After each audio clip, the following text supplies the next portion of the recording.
Shalom, selamat pagi saudara. Apa kabar? Kita bertemu lagi pagi hari ini dengan tetap beribadah di rumah saja, ya.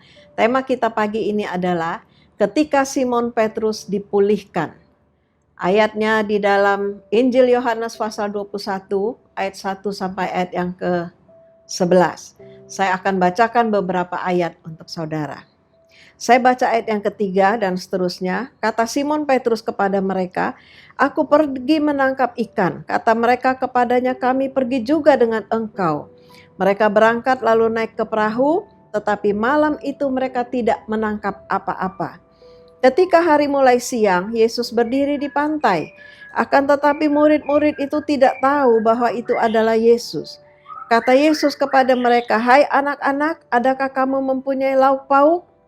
Jawab mereka, "Tidak ada." Maka kata Yesus kepada mereka, "Tebarkanlah jalamu di sebelah kanan perahu, maka kamu akan peroleh." Lalu mereka menebarkannya dan mereka tidak dapat menariknya lagi karena banyaknya ikan. Dan ayat-ayat selanjutnya, ya.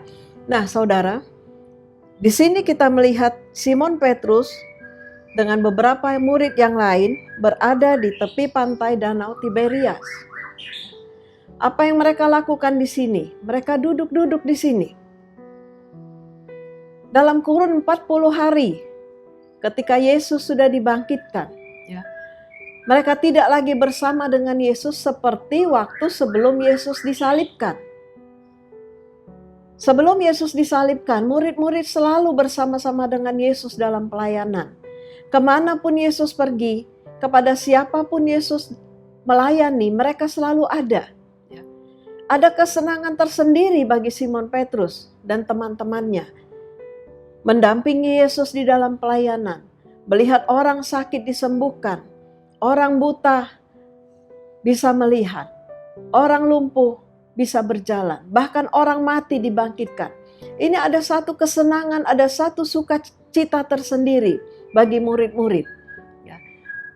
Tetapi setelah Yesus disalibkan, dikubur dan dibangkitkan, mereka tidak bersama Yesus lagi setiap harinya. Sehingga Simon Petrus kembali ke tepi Danau Tiberias. Simon merasa sedih, merasa susah, merasa kecewa. Waktu-waktu itu sudah hilang. Mengapa saudara?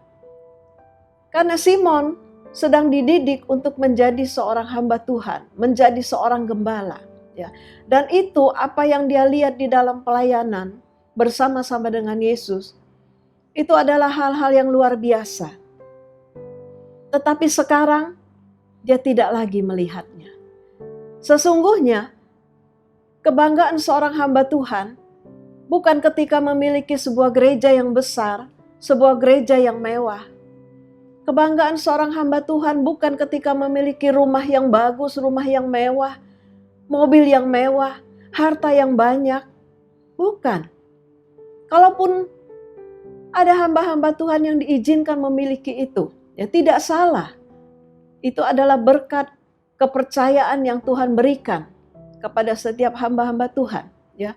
Tetapi sejatinya kebanggaan seorang hamba Tuhan, kebanggaan seorang gembala adalah ketika melihat jemaat yang dipimpinnya, domba-domba yang dipimpinnya itu hidup di dalam kebenaran, bertumbuh di dalam hal-hal rohani, ya, bertumbuh di dalam iman percaya kepada Tuhan, melihat jemaat yang dipimpinnya itu hidup di dalam kebenaran dan berdampak bagi banyak orang.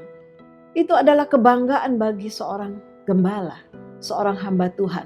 Nah, karena itulah Simon tidak lagi mengalami itu, ya.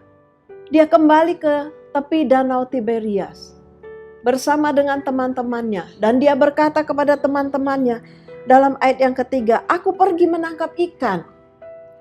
Pekerjaan dari Simon Petrus sebelumnya adalah seorang nelayan. Dan dia tahu persis bagaimana menangkap ikan. Ya. Dari kecil dia sudah berada dalam pekerjaan ini.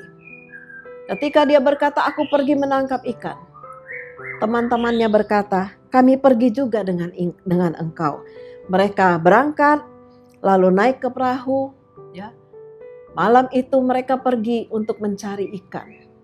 Nah saudara, pekerjaan menangkap ikan bukan pekerjaan yang sulit bagi Simon Petrus. Ini adalah satu pekerjaan biasa, ya, pekerjaan yang biasa dia lakukan sebelum dia bersama dengan Yesus dalam pelayanan. Tetapi apa yang terjadi malam itu? Mereka tidak mendapatkan apa-apa. Pastinya segala cara sudah mereka lakukan, ya. Pasti mereka sudah menebarkan jala itu, mau ke kanan, mau ke kiri, ke depan, ke belakang, ya. Mereka sudah lakukan banyak cara untuk menjala ikan, tetapi mereka tidak menangkap apa-apa. Tidak seekor ikan pun mampir di jalannya Simon Petrus, ya. Bahkan ikan kecil pun tidak mampir di dalam jalannya Simon Petrus. Sampai akhirnya mereka naik ke darat. Ketika hari mulai siang, ya, dikatakan dalam ayat yang keempat, ketika hari mulai siang. Pasti mereka dalam kondisi yang letih, yang capek, kecewa, ya sedih. Bagaimana mungkin semalam-malam non bekerja tidak mendapatkan apapun. Ketika Yesus berdiri di hadapan mereka, mereka tidak mengenali Yesus. Saudara, dalam kondisi yang seperti ini, kadang-kadang kita tidak tahu lagi Yesus. Kita tidak mengenal lagi Yesus, ya. Ketika kita sedang sedih, sedang susah, sedang marah, kita tidak tahu lagi bahwa ada Yesus bersama kita. Ketika Yesus bertanya, "Hai anak-anak, apakah kamu mempunyai lauk pauk?" Mereka katakan tidak, ya. Mereka katakan tidak ada, tapi Yesus tahu bahwa mereka sudah semalaman bekerja. Lalu Yesus menyuruh mereka untuk tebarkanlah jalamu di sebelah kanan perahu.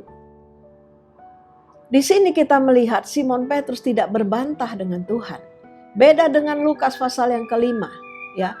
Dalam Injil Lukas pasal yang kelima, ketika Yesus berkata, "Tebarkanlah jalamu ke tempat yang lebih dalam."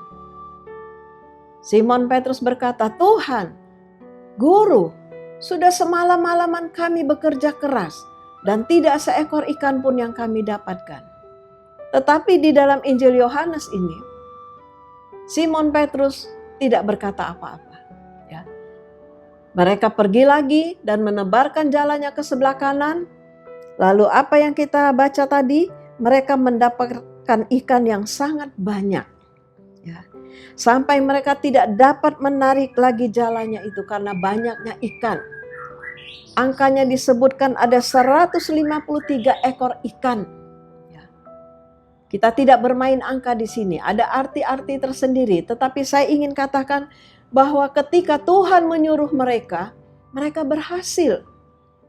Nah saudara, mengapa sebelumnya semalaman mereka tidak berhasil?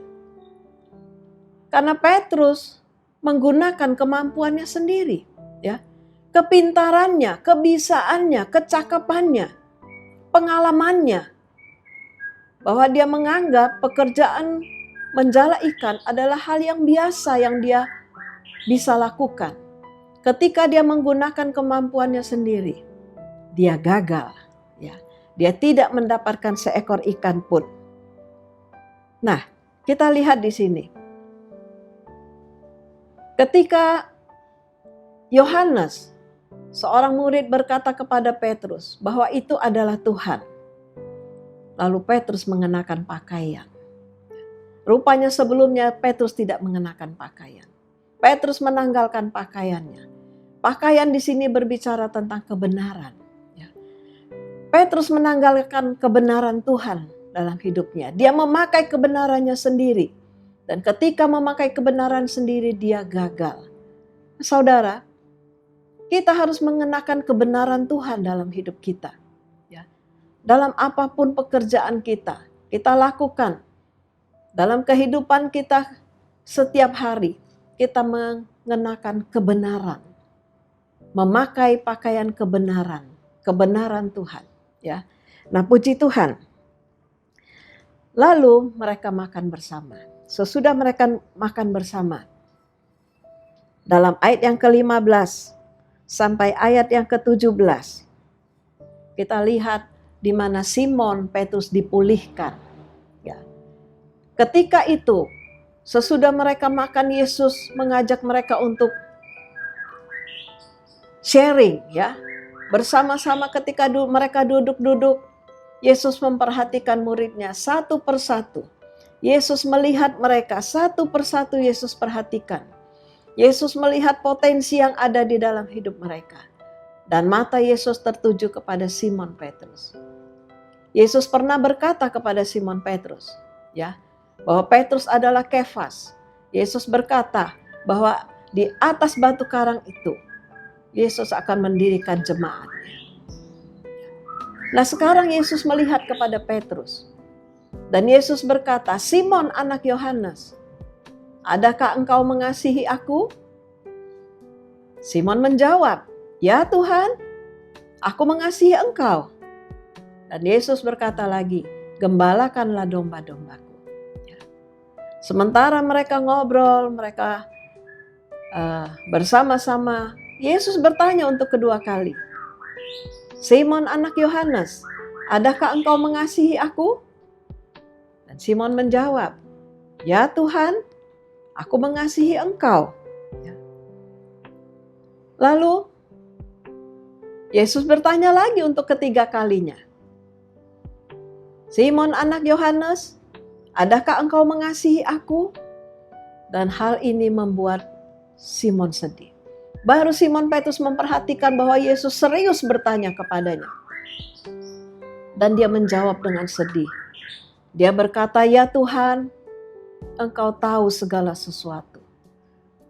Artinya dia berkata, "Tuhan, engkau tahu isi hatiku. Engkau tahu kehidupanku. Bahwa aku mengasihi engkau." Dan Yesus berkata, "Gembalakanlah domba-dombaku." Nah, saudara, untuk menjadi seorang gembala, harus memiliki kasih kepada Yesus. Mengasihi dengan sungguh-sungguh. Pekerjaan seorang gembala bukan pekerjaan paruh waktu.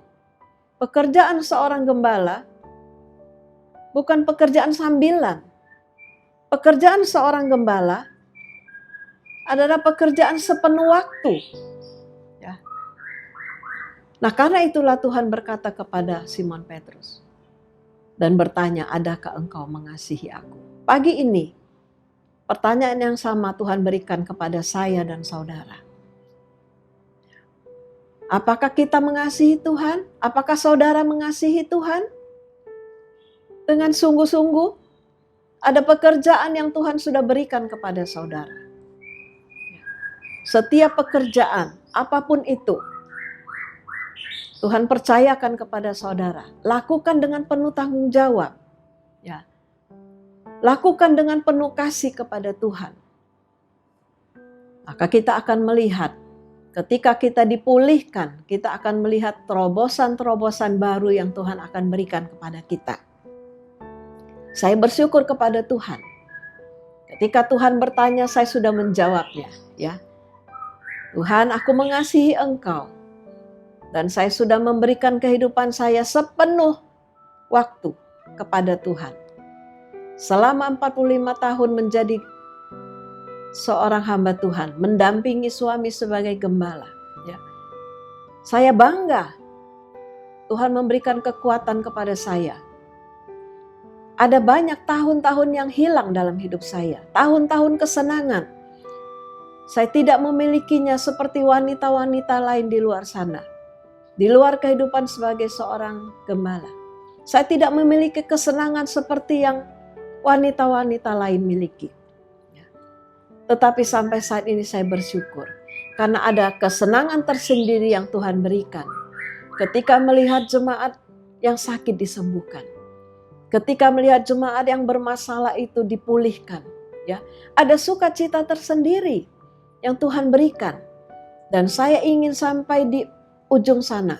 Sampai di ujung hidup saya. Dapat berkata seperti Rasul Paulus. Aku telah mengakhiri pertandingan yang benar. Dan aku telah memelihara iman. Aku telah mencapai garis akhir. Dan biarlah kita semua juga berkata seperti Rasul Paulus. minta kekuatan dari Tuhan. Pagi ini kita minta Tuhan memulihkan kita. Ya. Pulihkan keadaan kita pribadi lepas pribadi. Kita minta Tuhan pulihkan keluarga kita. Pulihkan rumah tangga kita. Pulihkan keuangan kita. Pulihkan kesehatan kita. Pulihkan pekerjaan kita. Kita minta Tuhan pulihkan bangsa kita. Tuhan pulihkan negeri kita. Ya.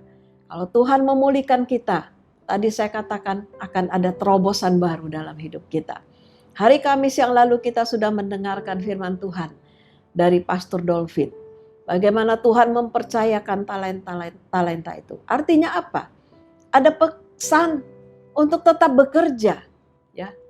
Pesan untuk tetap mengolah, pesan untuk tetap bekerja bagi kita. Nah, mari kita lakukan. Kita minta kepada Tuhan kekuatan yang baru. Hari-hari ini kita sedang berdoa supaya Tuhan memenuhkan kita dengan kuasa Roh Kudus-Nya. Dan Roh Kudus itu akan menjadi penghibur bagi kita, akan memberikan kekuatan dalam hidup kita. Ya, puji Tuhan. Dialah Tuhan memberkati kita semua pagi ini. Sampai kita bertemu lagi. Mari saudara-saudara, kita akan bersama-sama berdoa. Kalau ada di antara saudara yang membutuhkan pertolongan Tuhan, silakan angkat tangan kanan saudara. Tuhan Yesus, pada saat ini kami datang ke hadapan hadirat-Mu. Kami datang membawa anak-anak-Mu yang berada di dalam rumah mereka. Tuhan, Engkau mengetahui, Engkau melihat keberadaan mereka saat ini.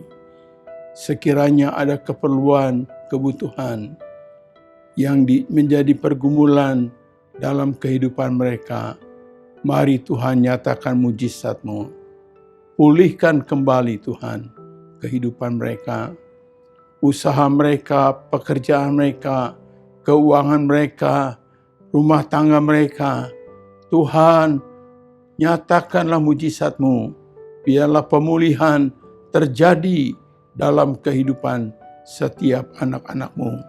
Oleh karena itu, saat ini hamba-Mu bertindak dengan otoritas-Mu. Tumpangkan setiap tangan-tangan yang terangkat. Dalam nama Tuhan Yesus, jamah Tuhan bereskan setiap apa yang menjadi keperluan, kebutuhan dalam hidup mereka. Biarlah mereka mengalami keajaiban Tuhan, mengalami pemulihan yang datang daripada kuasa Roh Kudus.